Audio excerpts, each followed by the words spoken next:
mengidentifikasi dan memetakan gaya belajar peserta didik UPT SMP Negeri 18 Gresik yang menggunakan sarana Google Form.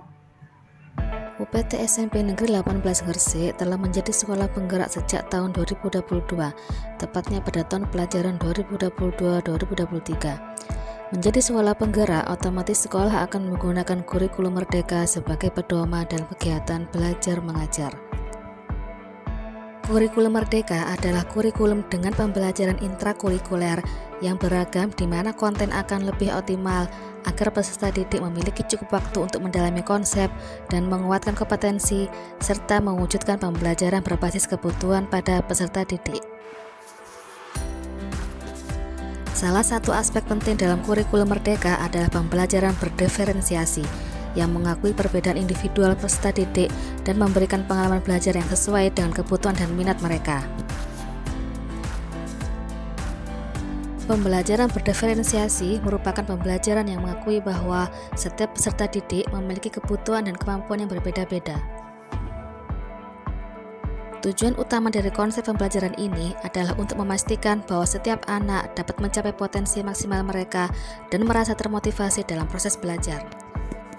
Setiap peserta didik memiliki gaya belajar yang berbeda-beda, sehingga penting bagi guru untuk menggunakan berbagai metode pengajaran yang sesuai dengan kebutuhan mereka. Misalnya, bagi anak yang memiliki kecenderungan gaya belajar visual, dalam pembelajaran, guru dapat menggunakan media visual seperti video atau gambar untuk membantu pemahaman mereka.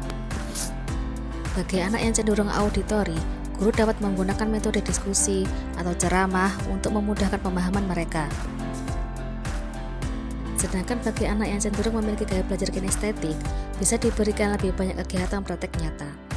Dengan menggunakan metode pengajaran yang sesuai dengan gaya belajarnya, anak akan lebih terlibat dalam kegiatan pembelajaran sehingga proses belajar akan lebih efektif.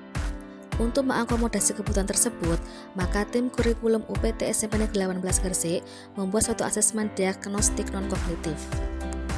Asesmen ini dilaksanakan pada masa pengenalan lingkungan sekolah atau MPLS pada kelas 7 baru yang mengidentifikasi gaya belajar yang bisa diakses dengan mudah oleh peserta didik melalui KW atau HP yang diberi nama GF Meta GB.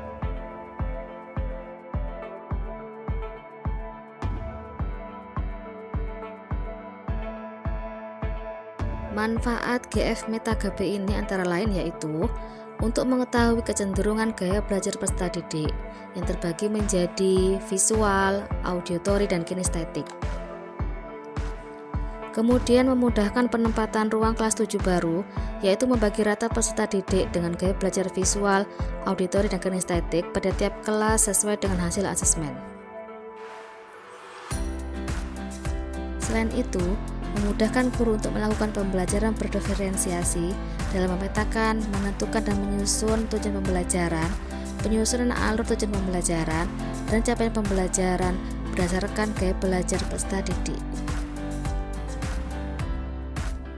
Dampak dari menggunakan hasil asesmen dari GF Meta GB ini bagi seorang guru yaitu memahami kebutuhan setiap anak di awal pembelajaran, akan sangat membantu dalam menciptakan proses pembelajaran yang berbeda, memberikan instruksi yang tepat kepada setiap anak, memberikan penilaian berkelanjutan selama pembelajaran, dan membantu memahami apakah setiap anak telah belajar dengan kemampuan terbaik mereka atau tidak. Sedangkan dampak yang dirasakan bagi peserta didik yaitu membantu mereka lebih terlibat selama pembelajaran, sehingga tercipta suasana belajar yang efektif dan menyenangkan, dan pada akhirnya dapat memenuhi capaian pembelajaran yang diharapkan. Sekian yang dapat kami sampaikan, semoga informasi ini bermanfaat.